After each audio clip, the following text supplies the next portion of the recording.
তাহলে ইরাকের পরে সিরিয়া, তারপরে ইরান, এরপরে পাকিস্তান। ঐক্য এবং শান্তির জন্য পৃথিবীতে বহু চেষ্টা করা হয়েছে, কিন্তু ঐক্য হয়নি। তাহসাবুহুম জামিআন ওয়া কুলুবুহুম শাত্তা। দেখা যায় এরা সব ইউনাইটেড, কিন্তু তাদের কলিজা একজন থেকে আরেকজনের কলিজা যোজন যোজন দূরে। মানুষের শান্তির জন্য মানুষেরা অনেক চেষ্টা করেছে, ন্যাটো করেছে, আসিয়ান করেছে, সার্ক করেছে, এরপরে ইউনাইটেড নেশনস অর্গানাইজেশন করেছে, লিগ অব নেশনস করেছে। পৃথিবীর মানুষের শান্তি আসছে বলেন? আসতে কইলেন কেন?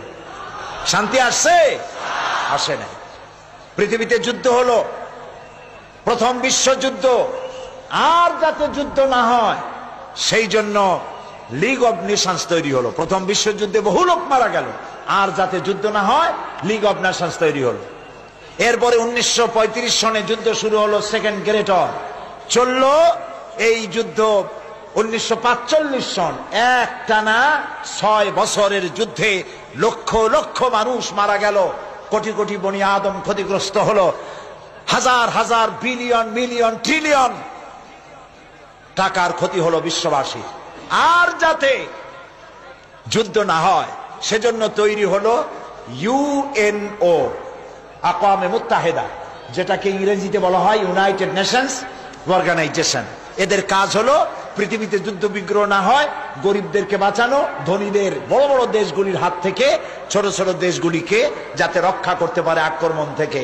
মানুষের ইজ্জত হুরমত, তাদের স্বাধীনতা সার্বভৌমত্ব হেফাজতের গ্যারান্টি দেবে জাতিসংঘ। আমি প্রশ্ন করছি, এই জাতিসংঘ পৃথিবীর মানুষের জান মাল, দেশের স্বাধীনতার হেফাজত করতে পেরেছে?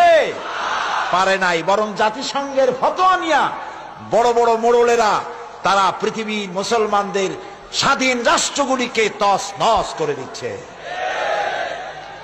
ওরা আমাদেরকে মৌলবাদী আর সন্ত্রাসী বলতেছে, সভ্যতা শিখাতে চায় আমাদেরকে। বেটারা, তোমরা হলে সন্ত্রাসী, তোমরা আমাদেরকে সভ্যতা শিখাও।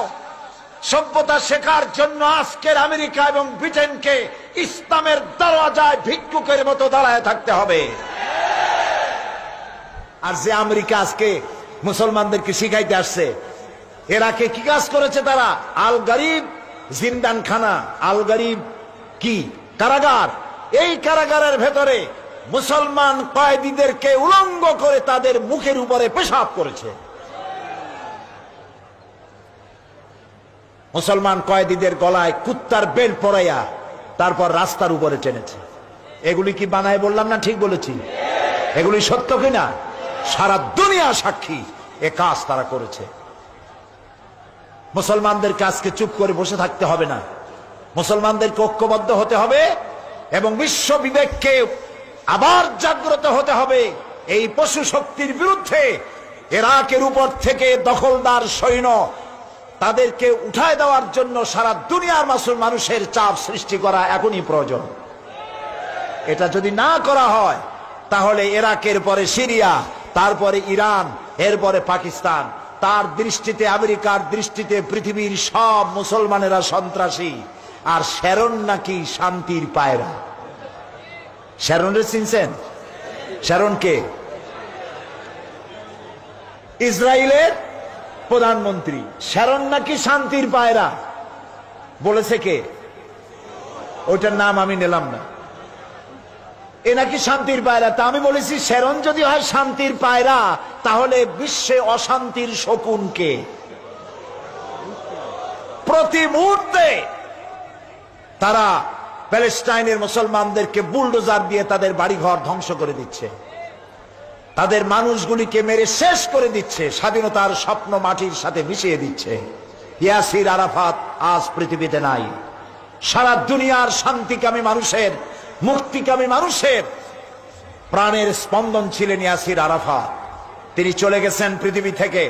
আমরা আশা করব আল্লাহ তাআলা সাহায্য করবেন ফিলিস্তিনিদেরকে, আমরা যেন দেখতে পারি অভিশপ্ত ইহুদিদের হাত থেকে প্যালেস্টাইন আল্লাহ মুক্ত করেছেন। আল্লাহ তৌফিক দিন।